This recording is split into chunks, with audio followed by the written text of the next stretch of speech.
第1話 First Episode。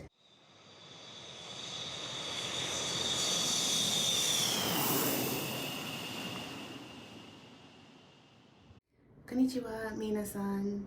Welcome to the first episode of Elizabeth Goes to Miyazaki Japan Learning Project. I'm Elizabeth, and today is the day where I start committing to Japanese pretty much on a daily basis to prepare for our family's future move to Miyazaki, Japan. So in today's show, we have our introduction, and we're going to do some Japanese language, which has to do with me talking a little bit about my motivation for this project. In Japanese, I will be consulting notes. I haven't become fluent overnight.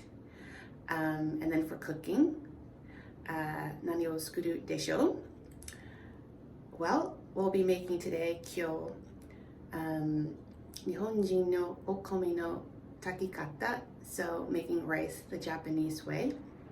And then for our final cultural segment, Miyazaki はどこでしょう? Where is Miyazaki? So let's start.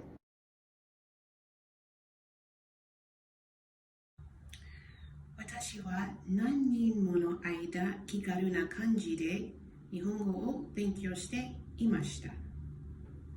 私は何年もの間気軽な感じで日本語を勉強していました。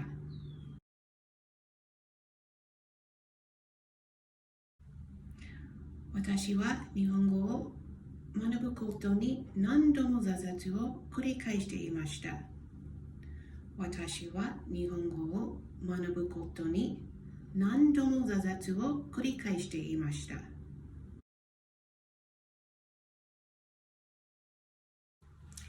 英語で育ってきた者にとって日本語を学ぶことはとても難しいことですが、今回は真剣に続けたいと思う目的があります。英語で育ってきた者にとって日本語を学ぶことはとても難しいことですが、今回は真剣に続けたいと思う目的があります。今回は真剣に続けたいと思う目的があります。英語で育ってきた者にとって日本語を学ぶことはとても難しいことですが、今回は真剣に続けたいと思う目的があります。今回は真剣に続けたいと思う目的があります。英語で育ってきた者にとって日本語を学ぶことはとても難しいですが、今回は真剣に続けたいと思う目的があります。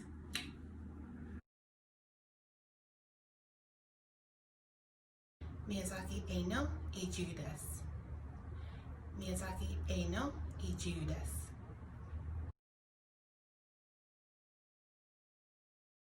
人前で日本語を話すことには少し抵抗がありますが、よろしくありません。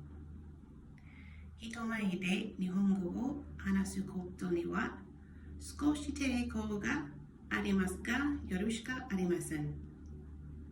少し抵抗がありますか？少し抵抗がありますか？人前で日本語を話すことには少し抵抗がありますか？よろしくありません。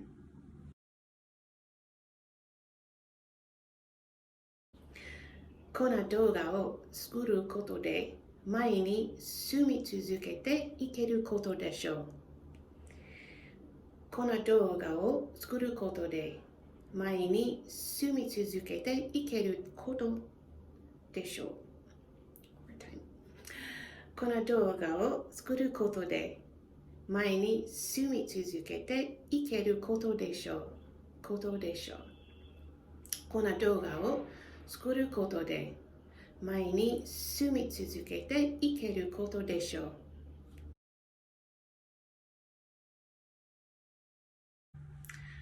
私の日本語を学ぶ姿を皆さんと共有したいと思います。私の日本語を学ぶ姿を皆さんと共有したいと思います。私のこの挑戦で皆さんに何かを感じてもらえれば幸いです。私のこの挑戦で皆さんに何かを感じてもらえれば幸いです。もらえれば幸いです。私のこの挑戦で皆さんに何かを感じてもらえれば幸いです。私の挑戦が皆さんの励みになれば幸いです。私の挑戦が皆さんの励みになれば幸いです。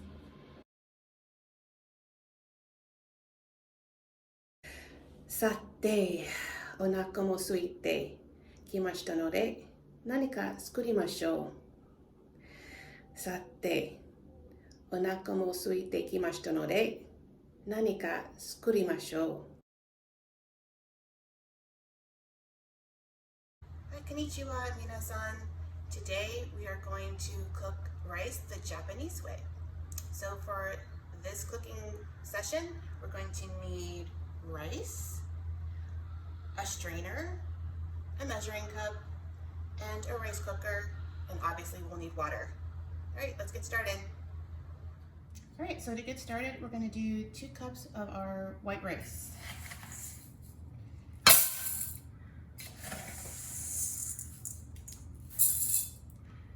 And now we're going to head over to the sink with our rice and our strainer.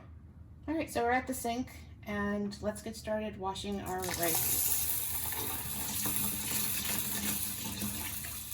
So obviously this is not really washing, we're not using any soap, but as you can see when you add water to your rice, it looks very cloudy. And what we're going to do is kind of wash or polish our rice multiple times until the water runs clear. So for now, we're gonna move our rice around. It's more like polishing than washing.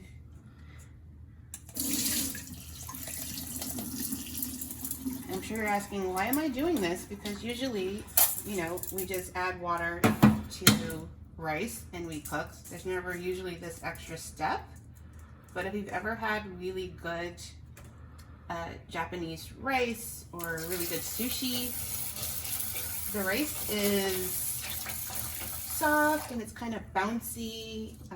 Sometimes it looks a little shiny depending on the quality of the rice, but it's just very different than what I'd say we're more familiar with when we're cooking rice at home. It can feel like a very subtle difference, but we're learning how to do things the Japanese way.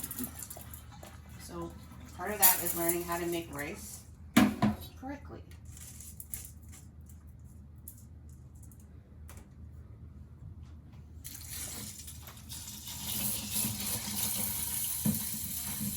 As you can see, this is already, I want to say, like the 3rd time I'm adding water, and you can tell that it's starting to clear up a bit more.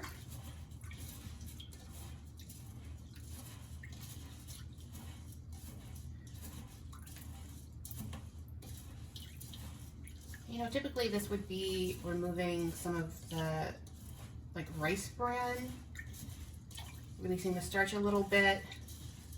Obviously these days rice is processed a little bit differently, but some traditions remain. And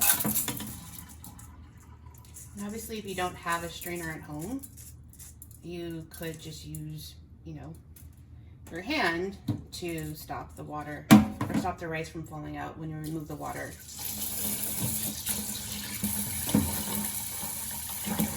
So this is our third bath, and you can see the water is almost clear. And we're not looking for, you know, like crystal clear waters, but a lot clearer than what we started.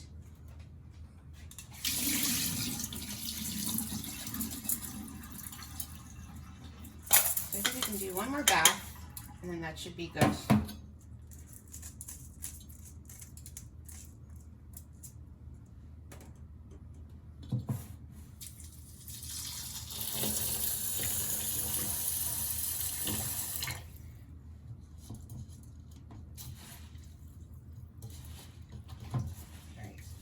So this is good. Just going to remove the water. And then our final step before we actually get to cooking is we're going to actually soak the rice, which again doesn't generally happen for most of us. But we're soaking our rice to sort of add more moisture to it, and helps the rice cook more evenly. So again, it's a bit of an extra step, but it's worth doing. Let me just go get the measuring cup. Hold on. All right, here we go. So I've got my measuring cup again. It's the same cup I used for measuring out the rice. And we're actually gonna do a 1-to-1 ratio. So since I did 2 cups of rice, I'm gonna also do 2 cups of water. And again, it's just cold water from the sink. Right into the pot. And this is the pot I use that comes with the rice cooker. Make sure all the rice is actually in the water. And now I'm gonna leave it to soak from 15 to 20, 30 minutes, and then it'll be ready to go into the rice cooker, and the rice cooker will do all the work of cooking the rice, obviously. So, okay, so the rice cooker has turned off, and it's time for its final steam. And some more of the expensive models of rice cookers will have a steam function, or if you were to cook this in a pot at home, when you turn off your heat, you leave the lid on for the rice to steam. This is the same idea. So I'm gonna take this off. Our rice looks really nice. And we're just gonna, let me put this down. We're just gonna fold the rice around. And this is hot. The container that the rice is sitting in is hot. So if you're really sensitive to those types of things, obviously use a pot holder to move the pot around, but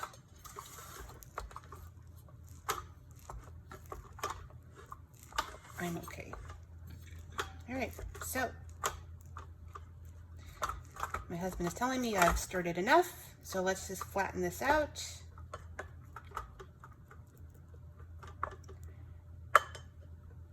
And put the lid back on and let the rice steam for a little while longer, and you're good to go. So with your rice, you can make onigiri, which is what we'll be doing next. So we're back and we have rice and what to do with it. So obviously, if you've ever had Japanese food, you've seen rice in a lot of different ways, either as like a side dish in a small bowl, or as sushi or something like that. But also rice is used as a convenience food, where you take your rice and you put a topping on it, or you can actually fold in like tuna or cooked chicken and make that into like a lunch snack with like a little salad on the side or something. So today I'm going to show you how to make onigiri. Very simple, with a topping. So what do you need? You need some rice, obviously, a little bit of water, some salt, because I don't know if you've noticed, but when we cooked our rice, I did not add any salt to the water. So we're going to be adding a little bit of salt. And then I just have a few different toppings here that you could use. But like I said, you can add really anything because it's rice, and rice is a pretty versatile ingredient. So here we go. We have our rice, we have our water, we have our salt. It's a little sticky, but that's good because we want it to hold together. So I need to dampen my hands a little bit because this is a very hands-on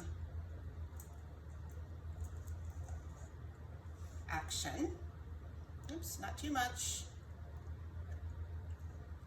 It should fit into the palm of your hand. And actually I forgot to add the salt. So let's get a little salt on my hands. There we go. And obviously we want this to be salt-free. You don't have to add the salt. And so now I've got the rice in my hand. So you want to hold the rice with one hand and form the top with your other hand as sort of a triangle. And you're squeezing, rotate, squeeze, squeeze, like that. And as you go along, you can see that your rice begins to take that sort of triangular shape. So now I want to turn it around so that it's even on both sides. And my hands are a little sticky because the rice is sticky. And squeeze. And really, this is something you feel like you could play with all day, but at some point you have to stop. So once you have a nice, evenly formed ball, it looks, like that. You can see here, you have a nice triangle like that. You can add nori around it in sort of a very traditional way. But today I'm going to just sprinkle a little bit of one of my favorite rice seasonings called Furikake. And this seasoning is a combination of rice balls and nori, wakame chazuke. And you can find really any of these kind of ingredients in your local Asian market. So I have shiso, we have our plum umeboshi, sesame seeds, and then the wakame chazuke.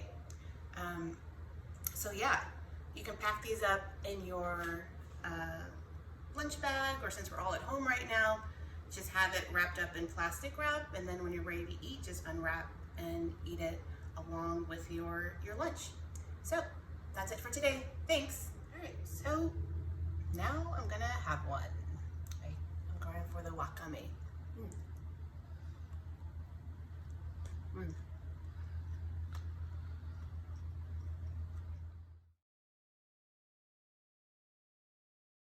Where is Miyazaki? Most people are familiar with the name Miyazaki because there's a very famous Japanese director who's made a lot of great films of the name Miyazaki.